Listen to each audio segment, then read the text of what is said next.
Pangdam 14 Hasanuddin, Majen TNI Bangun Nawoko, menyerahkan barang bukti narkotika seberat 25 kg ke Polda Sulawesi Selatan. Penyerahan berlangsung di Mapolda Sulsel, Jalan Perintis Kemerdekaan, Kecamatan Biringkanaya, Kota Makassar, Sulawesi Selatan pada Senin 16 Maret 2026. Barang bukti yang sebelumnya diamankan Kodim 1415 Selayar itu ditemukan mengapung di perairan Kepulauan Selayar pada 28 Februari hingga 9 Maret 2026. Sebelum diserah terimakan, barang bukti tak bertuan itu lebih dahulu diperiksa keasliannya. Pemeriksaan keaslian kandungan narkotika kokain dalam barang bukti itu dilakukan tim laboratorium forensik Polda Sulawesi Selatan. Satu persatu paket diperiksa sampelnya menggunakan cairan reaksi kimia. Setelah memastikan keaslian narkoba golongan 1 itu, barang bukti lalu ditimbang kembali.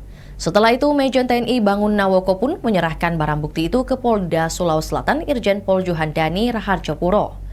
Serah terima barang bukti kejahatan narkoba itu dilakukan dengan penandatanganan berita acara oleh Majen TNI Bangun Nawoko dan Irjen Pol Juhandani Raharjopuro.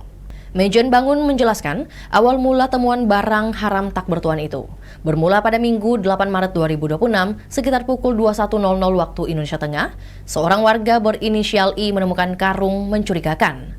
Karung ini terdampar di pesisir pantai Kepulauan Selayar.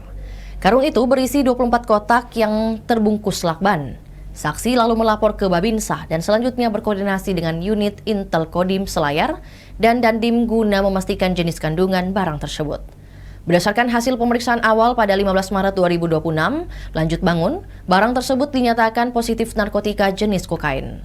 Sementara itu, Kapolda Irjen Pol Juhandani Raharjopuro berjanji akan mengusut tuntas siapa pemilik 25 kg kokain tersebut. Ia mengatakan penyelidikan lebih lanjut akan dilaksanakan oleh Ditres Narkoba Polda Sulawesi Selatan untuk mengungkap asal-usul barang haram tersebut, termasuk dugaan wilayah Laut Sulsel masuk dalam lintasan peredaran gelap narkotika. Itulah tadi berita hot news kita pada hari ini. Saksikan berita hot news lainnya hanya di kanal YouTube dan Facebook Tribun Timur. Download Tribun X sekarang, menghadirkan lokal menjadi Indonesia.